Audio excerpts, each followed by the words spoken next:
On this week's much anticipated program, Nerdcognito wants to gatekeep Gary Gygax. Joshua demands you must piss on the electric fence.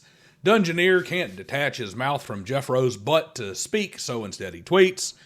I do all the talking allegedly, and the bros can't count. Welcome, one and all to Driving a Dragons. I'm Daniel, and this is Intelligence as a Dump Stat, the weekly show where we intentionally overreact to social media in the TTRPG world to both entertain and inform. Exciting news, everyone. We're back to some restoration work this week in the background videos. I get the 280ZX channel mascot car up on jack stands and start tearing out the brake system. I'm also checking the hubs, which turned out to have a little bit of a hiccup because I do not have a large enough socket for my torque wrench to properly tighten the hub plugs back, but that will of course be easily remedied.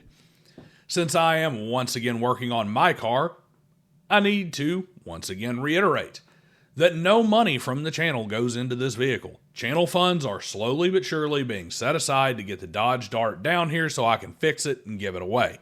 My money goes into the money pit of my car. Yours goes into the project. If you want to help get the Dart on the screen faster, join my Patreon, sign up as a channel member, or leave a super thanks on a video or a super chat on one of my live streams. If you want to help the channel but aren't in the position to do so with cash, make sure you are subscribed, like the video, hype the video, share it with your friends, and join the conversation in the comments. I am getting back to my live stream schedule of every second and fourth Thursday. And next week we will have the OG GM on to discuss his new game, which he promises will be his last superhero game for a while. So be there with your questions. Now let's get the ball rolling. We open this week's stupidity with the mental midgets over at Nerdcognito. You want to see a group who can make hay in the same field every day? Look no further than Ryan David.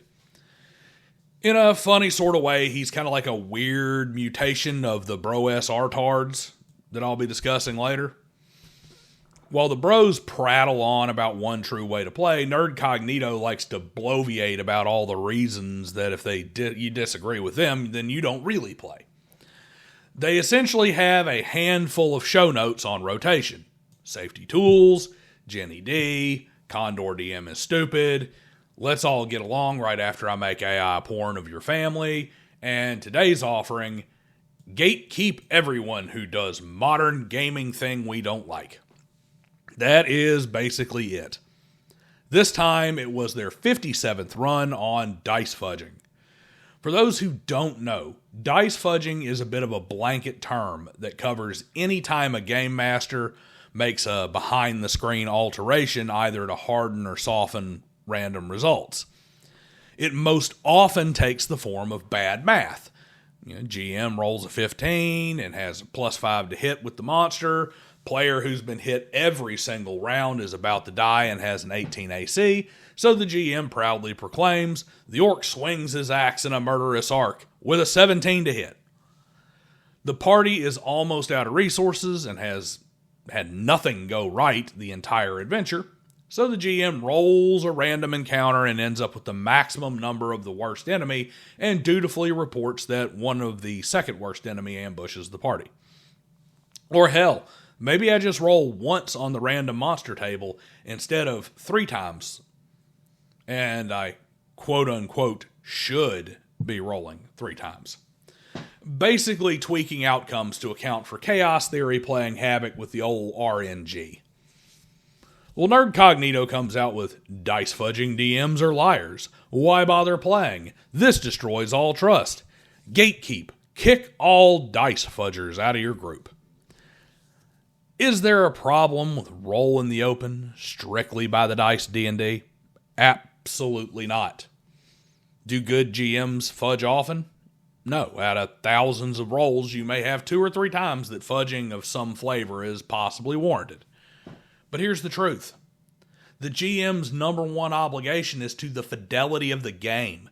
And by the game, I don't mean the system and its rules. I mean the game experience at the table.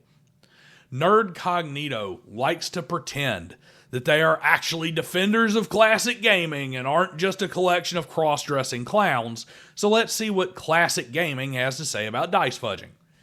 Gary Gygax is about as classic as it gets, and what did he say? A DM only rolls dice because of the sound it makes. Pretty sure that's actually in the Dungeon Master's Guide. Oh, sounds like those honest and true rolls are real important. Are there any quotes from him that are maybe a little more specific?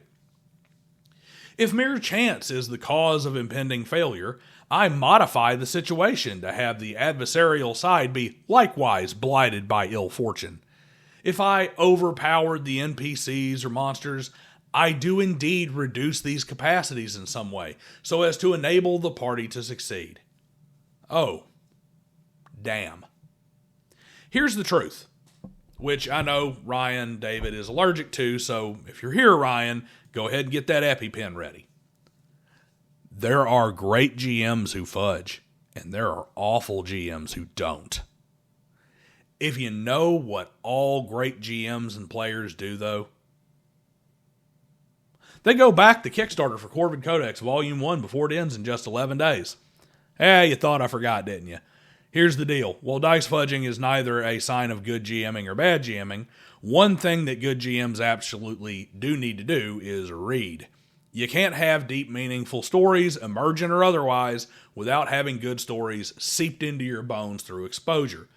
Corvid Codex is a pulp anthology that will be published in one form or another every 3 to 4 months, with new and exciting pulp genre short stories ranging from sword and sorcery to speculative science fiction. More than a dozen people, including 6 authors and 2 artists, contributed to Volume 1, and I want to put this out in the kind of durable, long-lasting format it deserves, and not just throw it up as a PDF on Ko-Fi or Substack like some partially AI-generated trash anime ripoff e-novel. So, click the link here at the end of the video or in the pinned comment or the description and go back it today. I'd be eternally grateful.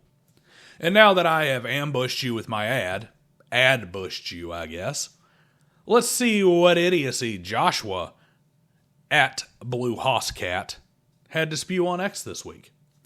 Now, Joshua has a horrible disease, and we should all send our prayers that he find a cure. It is a horrible form of brain rot that has a primary symptom of thinking that B-dubs and Jeffro Johnson aren't completely retarded incompetence. He's here because he fell hard on one of the litany of bro-SR non-arguments that they pollute the internet with on a daily basis, what I usually refer to as the electric fence argument. It all started with Crossface Killa posting that theory crafting is not the hobby. And while this is just objectively false and counterproductive, his underlying sentiment isn't all that bad.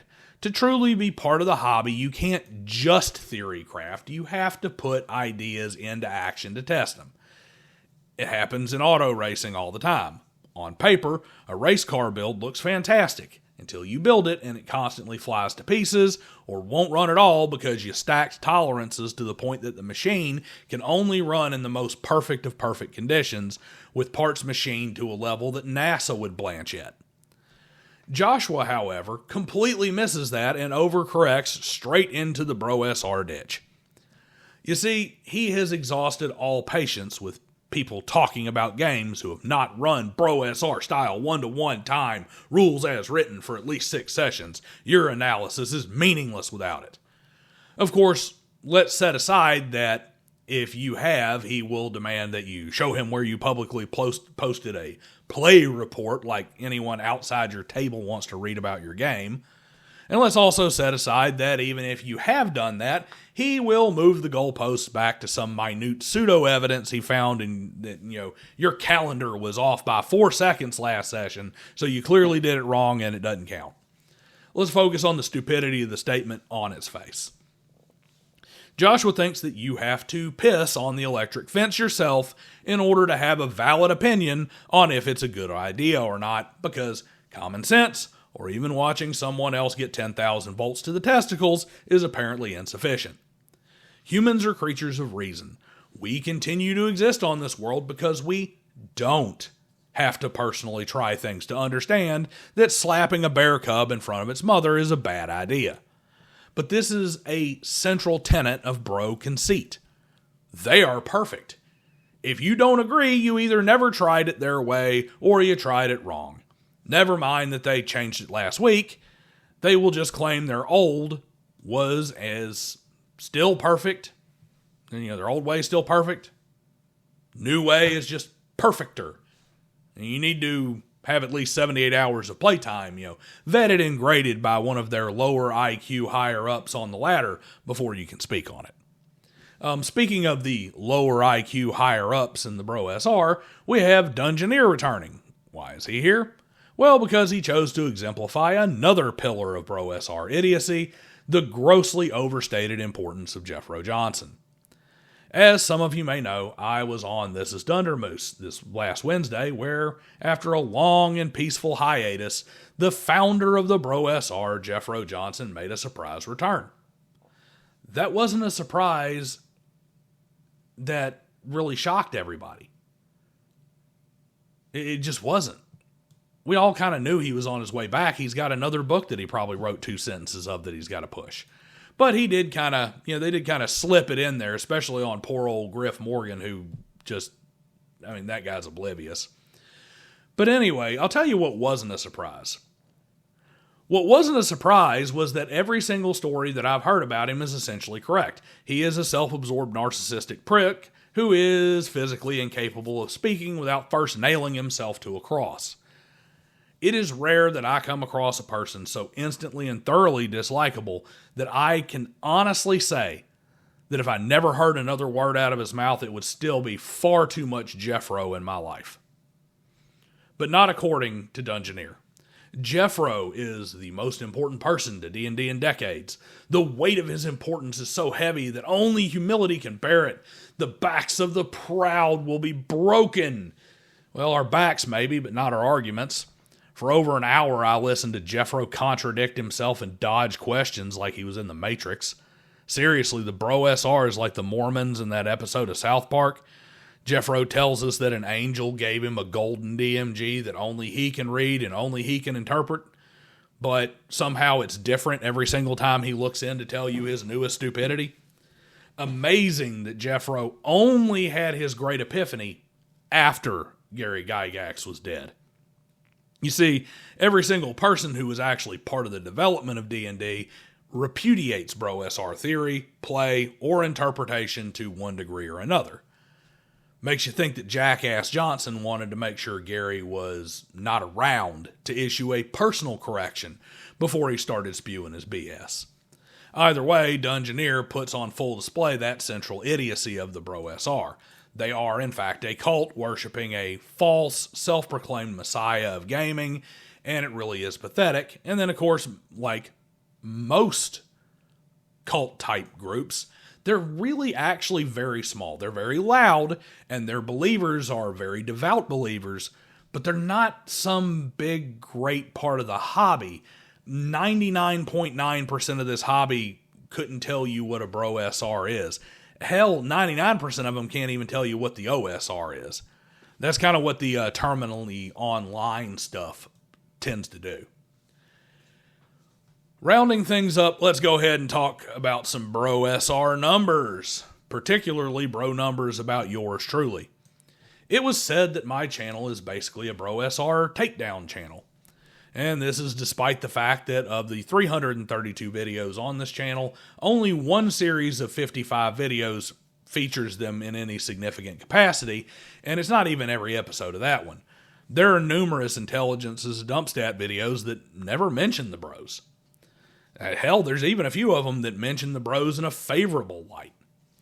Now, granted, they are a group of profoundly stupid individuals who are very loud and proud about shouting their numbskullery through the loudest megaphone, so yeah, they land here pretty often. But to say I built my channel attacking the Bro SR is just another of their laughable conceits. You see, everything has to have been built off of the back of Jeffro Johnson because Jeffro Johnson said so from his magical tablets. Of course, the bros did tip their hand a little bit because several of them complained loudly about how much time I took up on the This Is Dundermoose show. Dunder himself even tried to say I was filibustering, when the truth is I just wasn't going to allow Jeffro to fall back on his typical bad faith tactics and pinned him to the mat on his hypocrisy while Pundit stepped in to deliver body shots to the fiction that is Jeffro's version of D&D history. And what's the evidence for this? Well, an analysis of the show, plug it into a couple of different of these old AI groups and use AI for what it's intended for, arguing on the internet. Run it through with some simple prompts, asking it to assess the speaking time of all the different people that are involved. And that analysis shows that Pundit and I each spoke around 20 minutes over the course of the 2-hour show. Jeffro spoke around 10 minutes, but he also showed up about halfway through. Filibustering by speaking roughly the same amount of time proportional to the time spent on the show? The truth of it is that I simply wouldn't sit around and let Jeffro rewrite his own history unchallenged. But what do you expect from a guy who adds 5 sentences to a collection of quotes and calls it a book that he wrote? Anyway, that's what I've got for now. This week is a little bro heavy because they were extra loud and extra stupid in the TTRPG space, and by the time that people started getting bored with them and talking about other stuff, we were busy turning the leadership in Iran to the equivalent of a Darth Vader admiralty. My apologies to Miss Harmony Ginger. I would normally watch her stream just to show support, even if I didn't care for the topic, but there isn't enough BC headache powder in the universe to make up for hearing another word out of the mouth of Jeffro Johnson. Dude strikes me as the kind of guy who uses Rogaine on his crotch because he lacks the testosterone to grow hair there naturally. See you guys next time.